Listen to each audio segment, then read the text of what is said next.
Agora, a Bíblia tem muito a dizer a respeito de sensualidade e lascívia e depravação. A palavra lascívia significa a tendência de incitar desejos sensuais. Sensualidade significa o apelo proposital aos sentidos físicos para satisfação pessoal. Talvez lendo um livro pornográfico ou assistindo um filme impróprio. A Bíblia diz que devemos nos abster das paixões carnais, da sensualidade que fazem guerra contra a alma. Elas estão em guerra contra a sua alma e seu espírito.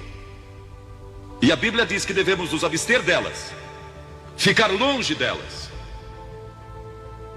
E então a Bíblia usa outra palavra, réprobo. Agora, isso se refere a pessoas totalmente depravadas, de consciências mortas ou cauterizadas, não sabem mais corar, perderam a capacidade de discernir entre o bem e o mal. E em Romanos 1:28 lemos: e por haverem desprezado o conhecimento de Deus, o próprio Deus os entregou a uma disposição mental reprovável para praticarem coisas inconvenientes. Ou seja, Deus desistiu deles dizendo: vão em frente.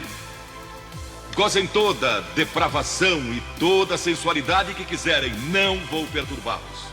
Ainda não. Mas saibam que seus pecados os acharão e prestarão contas no dia do juízo. E Paulo, escrevendo ao jovem Timóteo, disse: também estes resistem à verdade, homens de todo corrompidos, réprobos quanto à fé. Em outras palavras, rejeitaram a Cristo por tanto tempo que suas consciências se cauterizaram e seus corações se endureceram. E mesmo que o Espírito de Deus lhes fale, eles não podem ouvir.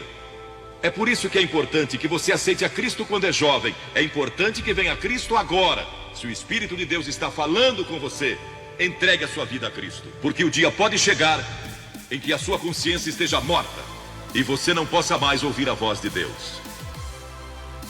Ela disse: não. Mas Vasti, você vai perder o trono, vai perder suas riquezas, pode até perder sua vida.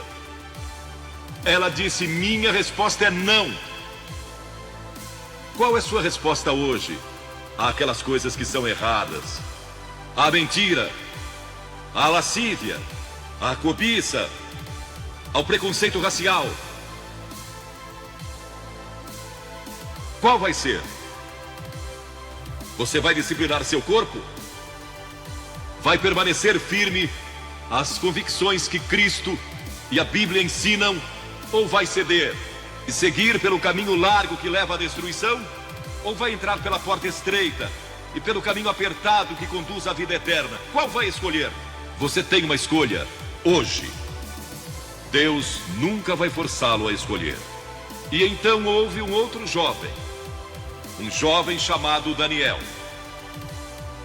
E a Bíblia diz que Daniel resolveu em seu coração que não se contaminaria com as finas iguarias do rei, nem com o vinho que ele bebia.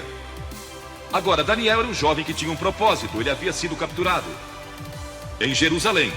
Quando o exército de Nabucodonosor invadiu a cidade, ele foi capturado e levado através de milhares e milhares de quilômetros à Babilônia. A quase 3.000 quilômetros de sua própria terra.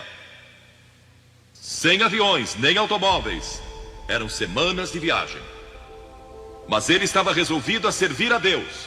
E não devia ter mais de 12 ou 15 anos de idade.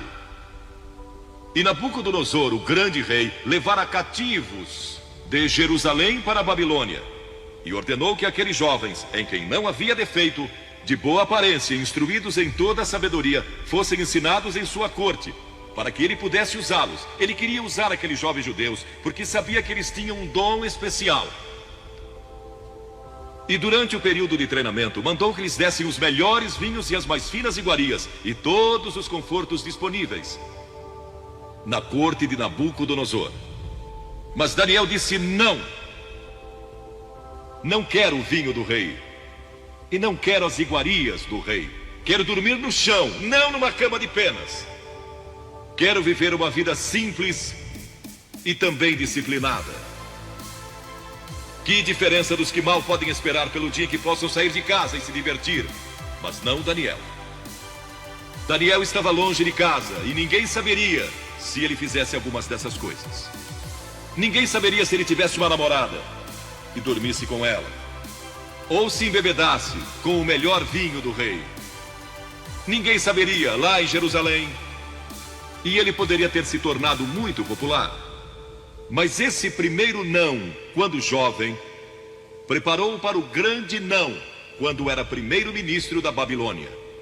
E foi lançado na cova dos leões, porque não abandonou sua fé em Deus.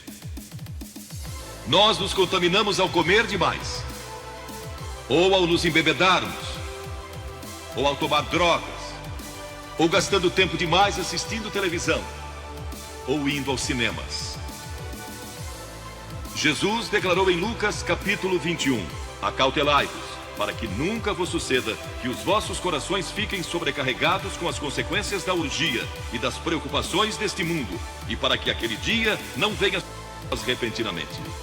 O apóstolo Paulo disse: não disponhais para a carne no tocante às suas concupiscências. E Pedro disse: porque basta o tempo decorrido para terdes executado a vontade dos gentios, tendo andado em dissoluções, concupiscências e em detestáveis idolatrias. A Bíblia diz que devemos disciplinar nossas mentes e também nossos corpos, e disciplinar o coração pela nossa fé em Cristo. E então houve outro jovem chamado José, que foi vendido para o Egito pelos seus irmãos e se tornou escravo de um homem chamado Potifar. E Potifar tinha uma linda esposa, e José era forte e bonito. E em Gênesis, no capítulo 39, se quiserem ler a história, lemos a respeito da tentação de José. A esposa de Potifar se apaixonou por José, porque José se tornou mordomo de toda a casa de Potifar, cuidando dos seus negócios. E ela viu aquele belo jovem, viril e de boa aparência, andando pela casa e pelo jardim, cuidando dos negócios todos os dias, e ela o cobiçou. E disse: deita-te comigo.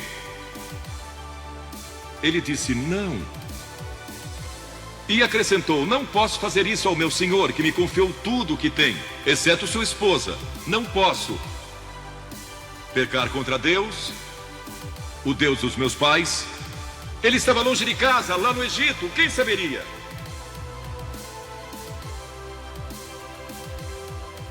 Mas disse não. E quando disse não,